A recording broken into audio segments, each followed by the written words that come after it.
নমস্কার বন্ধুরা, আশা করি আপনারা সবাই ভালো আছেন। আজ আমি বানাবো চাল কুমড়া দিয়ে চাল কুমড়ার মুরাব্বা।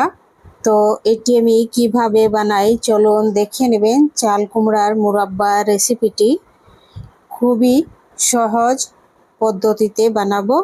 প্রথমে ভালোভাবে ধুয়ে নেওয়ার পর এবার এটি আমি টুকরো টুকরো করে ডুমো ডুমো করে কেটে নেব। প্রথমে খোসা ছাড়িয়ে নিচ্ছি।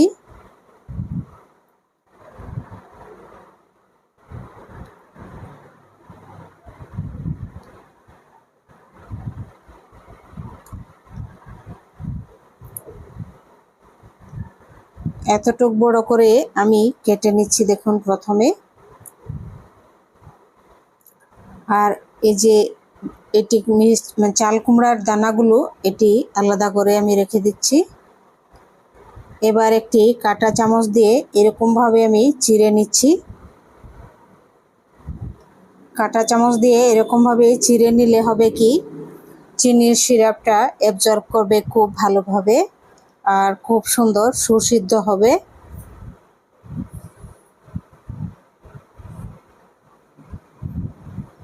এরকম চারদিক দিকে এরকমভাবে আমি চিড়ে নিচ্ছি কাঁটা চামচ দিয়ে। দেখুন সবগুলো সাইডে এরকমভাবে দেখুন খুব সুন্দর চেরা হয়েছে। এরকম করে সবগুলো আমি কাঁটা চামচ দিয়ে চিড়ে নেব। এবার আধা চামচ পানের চুন এটি পরিষ্কার জলের মধ্যে আমি মিক্স করে নিচ্ছি। এটি পানের সঙ্গে যে আমরা চুন খাই সেই চুনটা খাওয়া চুন। এবার এই চাল কুমড়াগুলো আমি 10 ঘন্টা ভিজিয়ে রেখে দেব এই চুন জলের মধ্যে। 10 ঘন্টার পর এবার পরিষ্কার জল দিয়ে আমি ধুয়ে নিচ্ছি ভালোভাবে। 10 ঘন্টা হয়ে গেছে। খুব পরিষ্কারভাবে 5-6 বার আমি ধুয়ে নিচ্ছি যেন চুন না থাকে। একদমই এরকমভাবে খুব পরিষ্কার করে 5-6 বার ধুয়ে নিতে হবে। ধোয়া হয়ে গেছে দেখুন। এবার আরেকটি ডুমো ডুমো করে নিচ্ছি দেখুন এরকমভাবে।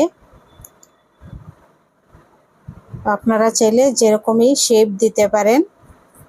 এবার আরও পরিষ্কার জলে আমি এটি 10 মিনিট সেদ্ধ করে নিচ্ছি। 10 মিনিট দেখুন হয়ে গেছে, সেদ্ধ হয়ে গেছে।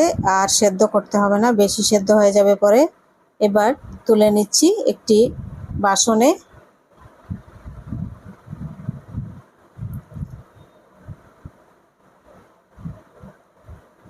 1 কিলো কুমড়ার জন্যে আমি নিয়ে নিচ্ছি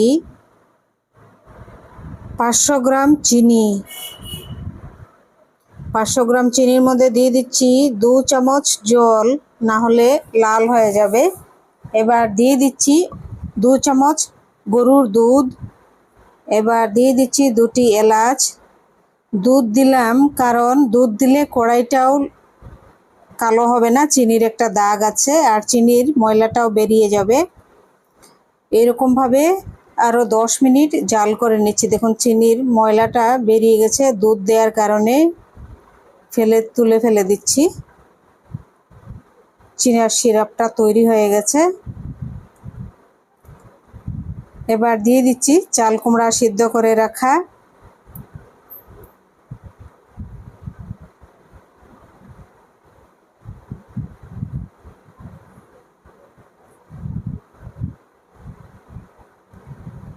এখন আরও 10 মিনিট এরকমভাবে আমি চিনির শিরার মধ্যে জাল করে নিচ্ছি।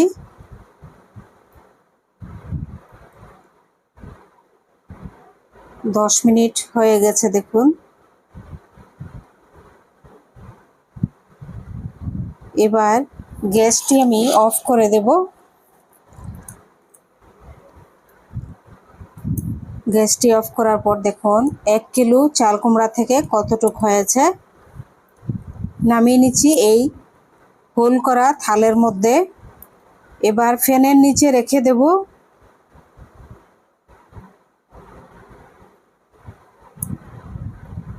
ফ্যানের নিচে আরো 1 ঘন্টা রেখে দেব, দেখবেন খুব সুন্দর হবে। ঠান্ডা হলে পরে খুব সুন্দর মুরাব্বা হবে।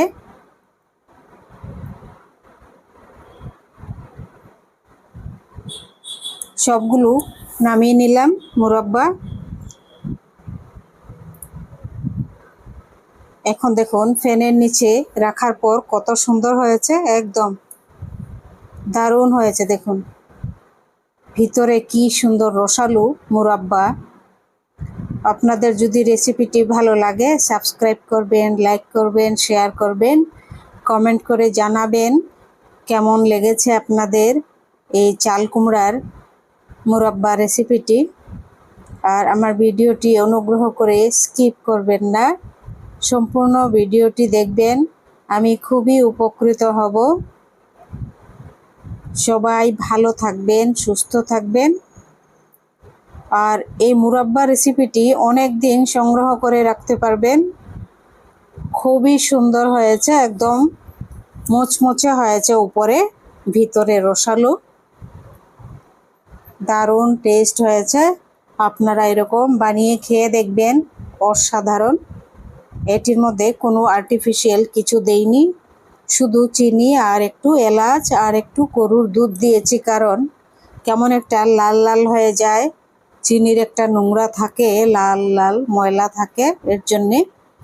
তো দুধটা দিলে পরে হয় কি পরিষ্কার হয়, সুন্দর হয়, এর জন্য আমি দুধ দিয়ে এরকম 2 চামচ দুধ দিয়ে